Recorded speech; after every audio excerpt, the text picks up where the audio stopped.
الحمد للہ رب العالمین الصلاة والسلام علی رسولہ الکریم اما بعد فاعوذ باللہ من الشیطان الرجیم بسم اللہ الرحمن الرحیم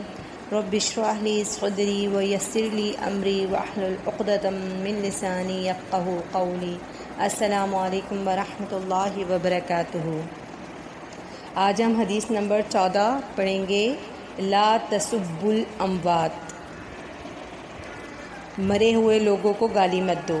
یہ حدیث صحیح بخاری میں آئی ہے اور حضرت عائشہ رضی اللہ عنہا سے مروی ہے کہ آپ صلی اللہ علیہ وسلم نے فرمایا کہ مرے ہوئے لوگوں کو گالی نہ دو، پس بے شک وہ تحقیق اپنے رب کے حضور پہنچ چکے ہیں۔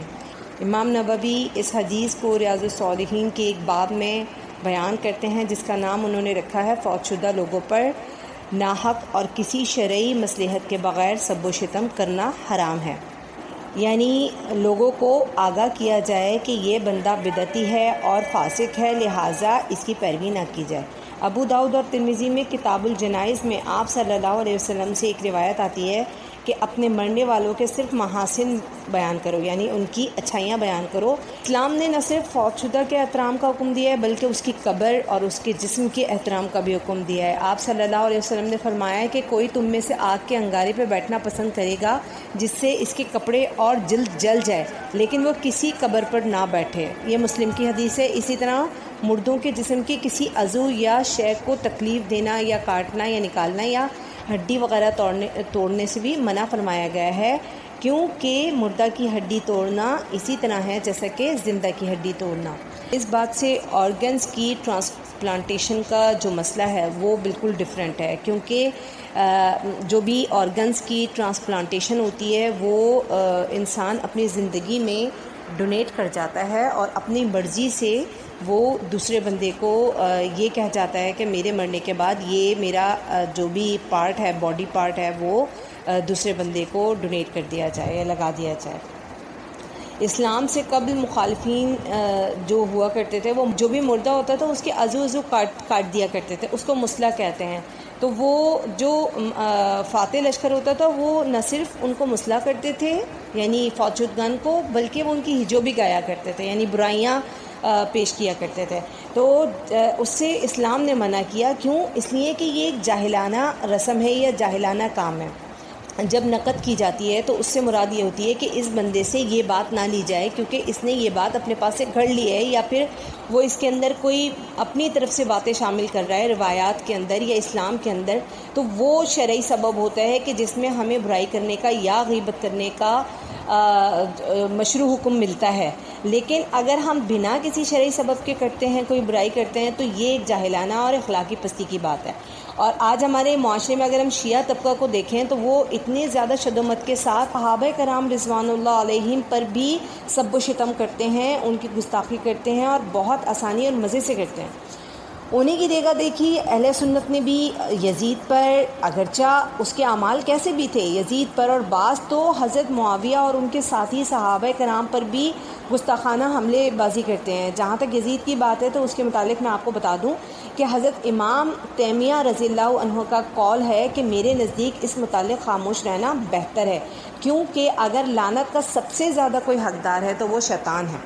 اللہ تبارک و تعالیٰ نے قرآن پاک میں بیان فرمایا کہ تلک امۃ قد خلت لہا ما کسبت ولکم ما کسبتم ولا تسألون عما کانوا یعملون۔ تلک امۃ، یہ وہ امتیں ہیں قد خلت، وہ تحقیق گزر چکی ہیں، ما کسبت، جو انہوں نے کمایا وہ ان کے لیے ہیں،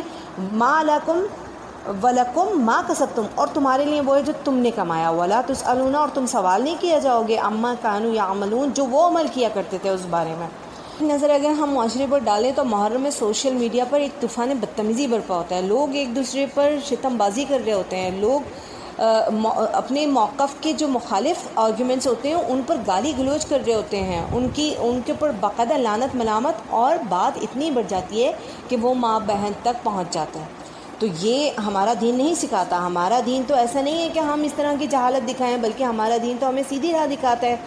اور ایسے لوگوں کے لیے میرا صرف ایک آرگیومنٹ ہے، مطلب جو سوشل میڈیا پہ بیٹھے ہوں یا سوشل میڈیا پہ نہ بھی بیٹھے ہوں لیکن وہ اس طرح کے سب و شتم کر رہے ہوں، تو ان کے لیے میرا یہ آرگیومنٹ ہے کہ اگر ان کے اعمال صحابہ، تابعین، تبع تابعین یا ان کے بعد کے جو ادوار کے لوگ ہیں ان سے زیادہ پاک صاف ہیں اور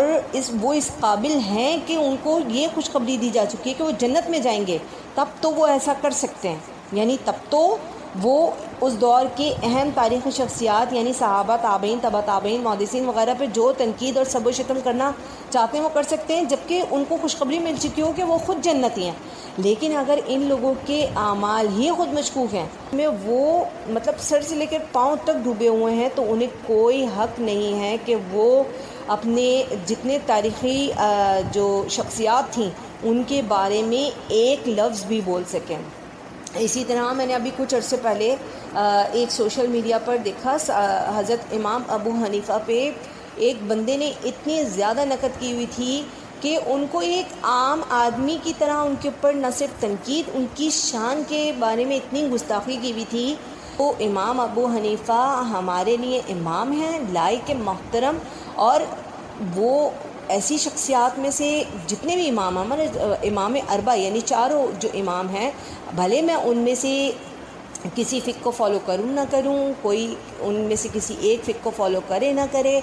لیکن وہ ہمارے لیے قابل احترام ہیں۔ ہمارا یہ فرض بنتا ہے کہ ہم ان کی رسپیکٹ کریں۔ یہ وہ لوگ ہیں جنہوں نے دین کو پروٹیکٹ کرنے کے لیے، دین کے لیے اپنی زندگیاں لگا دیں، تو یہ ہمارے لیے جو آج دین ہمارے سامنے موجود ہے یہ اس سے بہت بگڑ چکا ہوتا اگر یہ شخصیات اس دین کو پروٹیکٹ نہ کرتی، تو ہمارا کوئی حق نہیں بنتا کہ ہم ان کے اوپر کسی قسم کی غیر شرعی تنقید کریں۔ تبارک و تعالی ہمیں نبی صلی اللہ علیہ وسلم کی اسوہ حسنہ پر عمل پیرا ہونے اور اسلامی ویلیوز کو اڈاپٹ کرنے کی توفیق عطا فرمائے۔ آمین ثم آمین۔ سبحانک اللہم و بحمدک، نشہد ان لا الہ الا انت، نستغفرک و نتوب الیک۔ سبحان ربک رب العزۃ عما یصفون وسلام علی المرسلین والحمد للہ رب العالمین۔ السلام علیکم ورحمۃ اللہ وبرکاتہ۔